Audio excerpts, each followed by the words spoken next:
Well, let's get into maybe more plain vanilla holdings and get into your pro picks.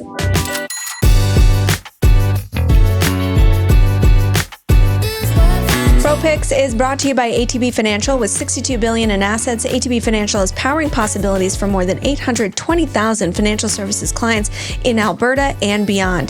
ATB's capital markets arm is a full-service investment dealer that offers investment and corporate banking, sales and trading, institutional research, and risk management. Visit atb.com/inthemoney for more information. Okay, your first Pro Picks here is Premium Brands Holdings.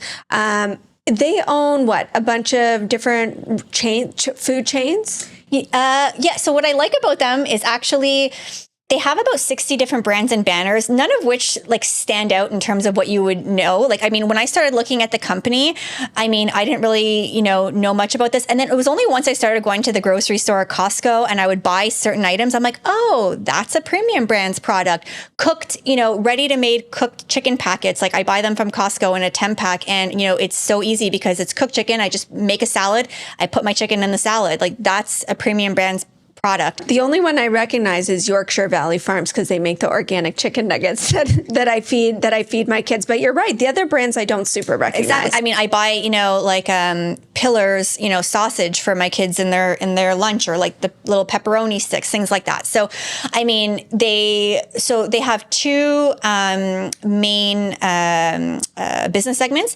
So one of them is again the products that go into the stores, the food. Specialty foods. And then the other one is the food distribution. So think about, they distribute to, let's just say, restaurants, but not just restaurants, think about, school cafeterias, hospitals, things like that. So distribution is, again, it's probably, it's more wholesale, so lower margins, a little bit of commodity exposure. And then the specialty foods is the retail side of it. So the stock is down over the past year, and I've heard some analysts or seen some analysts talk about tariff exposure.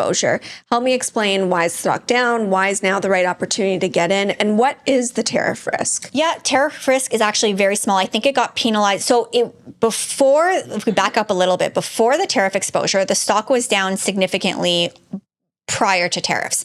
And that was just from, again, I met with management. They probably one of the most disciplined management teams we don't usually discretionary food space, but you talk to this management team and they are just so disciplined with regards to their capital. So they were a merger through acquisition. They did a lot of acquisitions historically. The pandemic came, a lot of these staple names went up, and valuations became not as attractive. They became very high. So there was a period of time where management just did not do a lot of acquisitions.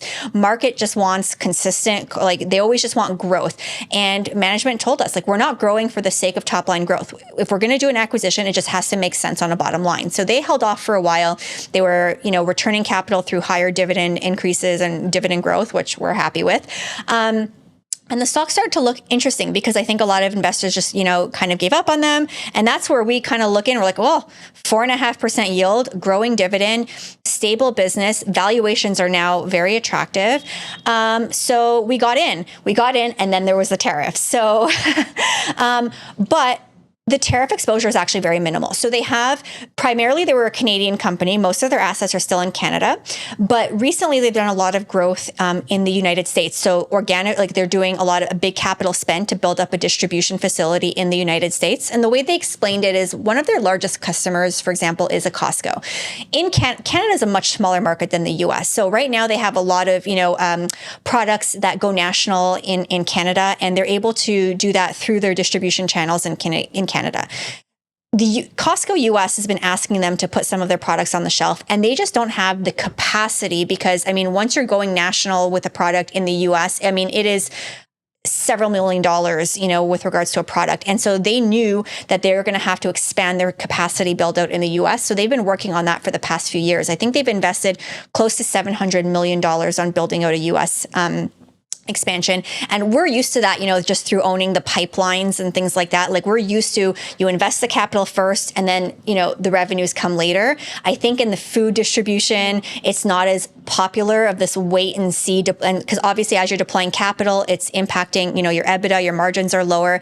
We're patient investors. So we see this, they're almost done this expansion. They've actually announced three in December, one in their earnings last week of U.S. Small, U.S. acquisitions.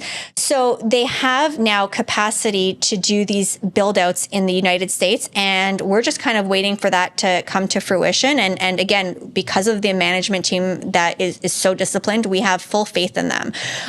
So that's, one of the things with regards to actual like the entire consumer space has been hit with tariffs, but actually their cross-border sales is less, I would say about 3 to 5%, very little.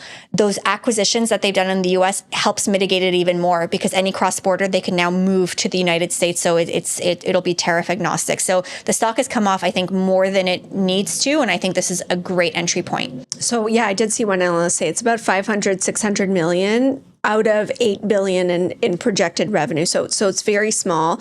And you're getting paid that 4% dividend yield to wait. Let's move on to your second one, which is Alta Gas. This one's sitting at around a 10-year high. So premium bands is like a bit more of a buy the dip story. Not so with Alta Gas. So explain the play here and why you think there's more upside. Great. Yeah. So I usually hate choosing a stock. I like to give myself a buffer, right? If I'm wrong. And we're all-time highs at this point. So I'm like taking a little bit of a risk, but that's how convicted I am with Alta Gas. And so I think Alta Gas was kind of ignored by the market historically because of their business mix. So it's half utilities, half midstream, or like energy infrastructure. So like, gas processing, pipelines, things like that. And I think the thinking around it was, well, if you're an investor that wanted a utility exposure, you would just buy a pure play utility like a Fortis. If you wanted midstream exposure, just buy Gibson or Pembina or Enbridge. So you don't need both. But right now, I actually think this is a great mix to own both. I mean, utilities are doing really well, that defensive play, the flight to safety. And I think midstream is also doing really well with regards to, Alta Gas specifically has very niche growth projects right now that, again, given the whole tariff uncertainty, they have several LPG projects, and one of their largest build out right now is what's an LPG project? Liquefied propane. So they are exporting propane to external markets in Asia. And so they have one at Ferndale off of the coast of Washington State. They also have one on Ridley Island. And now they just announced, I believe it was in December 2024, that they reached FID. So they made a final investment decision. They're currently building out Reef. So Ridley, Ridley Export. I wrote it down. Ridley Island Export Terminal. Okay. And so again, they're increasing the ability to and we're talking about this a lot. We don't want to be as reliant on the United States. So now there's an ability for propane to be exported off the coast of Canada, the west coast of Canada, into Asian markets. If I'm a gas producer in Canada, with exporting my gas to the United States is a little bit uncertain with regards to tariffs. Are there going to be tariffs? Is it going to be 10%? Is it going to be more? I may want to look to solidify a contract through the Alta Gas's, terminal, and to have a little bit more diversification with regards to the end client. And so they are seeing a huge uptake in terms of commitments to capacity. So not only do they have the capacity to do the initial build out, but they could actually expand it even larger than what their initial plans are. So again, given the mix of utilities and midstream, I think it's a great mix. I also just want to add this one little point that I find hilarious. For their utilities business, so the majority of their utilities is actually in the U.S., so Virginia, Maryland, Washington, D.C. I also wonder if Donald Trump is aware that the White House is currently being powered by a Canadian-owned company. So, I kind of get a little pleasure in knowing that it's Alta Gas being, Canadian stock is powering the White House right now. That is a good little nugget. Good for our viewers to know as well. And maybe if Trump listens to the podcast, he's going to find out. Okay, let's get to your third pick. This one is on Canadian Natural Resources. It's been a bit of a dog. It has lagged the broader energy sector in Canada. It's rebounded in the month of March, but it's also lagged oil prices. What is it? Because everyone seems to love Canadian natural resources, and yet the stock is under pressure. Yeah, I've had a dog. Like that's really harsh. Like that hurts. I mean, I would say CNQ is probably the most enticing buy in the market right now. I mean, it's underperforming its peers due to, it doesn't have, let's just say, U.S. exposure the way some Canadian energy companies do. It doesn't have refining the way like a Suncor does. But I mean, it is undeniably the best managed Canadian energy company ever. But I wouldn't even say the best management team, not just in the energy space, but in the world. I mean, they are the most disciplined management team. I mean, they don't have a CEO, like they have like an investment team, and they just, I mean, similar to our investment strategy, like they just take a long-term view. They don't speculate on oil prices. They don't, they don't take risks. They've done accretive acquisitions at rock bottom prices. I mean, they did like 3 large acquisitions in 2020. I mean, those were incredible acquisitions. They just did a big acquisition of Chevron's Canadian assets at the end of 2024. They have a strong commitment of paying back capital, whether it's through buybacks, dividend increases. They just have a strong commitment to capital back to those shareholders. I'll water down my dog comments because it's underperformed recently, but yes, taking that long-term approach, CNQ's up 700% compared to the energy sector, which is only up about 240%. So like it's massively outperformed over the long term. I am not done talking this thing up. I mean, so I was just talking about the capital to the shareholders, but even if you look at their assets, the highest quality assets, lowest decline rates, I mean, they're still making money, when oil prices were $40. I mean, the environment now, I mean, oil prices have come off, but, with the exchange rate, like these guys are still making money. They're like the decline on their, on their assets are lower than any other, U.S. energy company.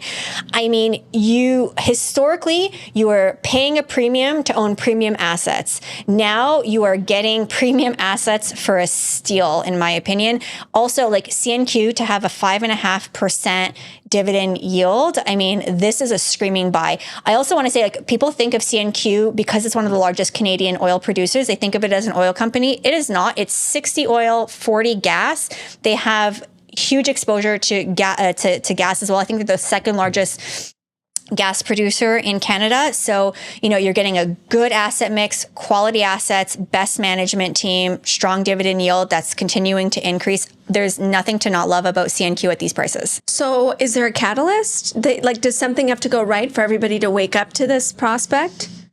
So first, investor sentiment. So first, if we are heading into a recession, I mean, oil prices are going to go down. So could there be weakness with regards to the entire sector? Sure. I mean, CNQ is already down, 10% in like this year. So will it go down even further? I mean, hard to say. So, that it can play into mix, tariffs. I mean, again, it got hit because of tariffs being down, but the tariff of 10%, I mean, the impact on FX already mitigates that 10% tariff. So I don't really think that's an issue, but I mean, I'm scratching my head as to how this thing is trading as low as it is. But, on a short-term or long-term basis, I mean, I think it's a great, if you don't own it, own it. And if you, own it, like buy more or average in or, I mean, to me, this is one of the best names that you can own forever. No waffling there. I love the high conviction. Thank you so much.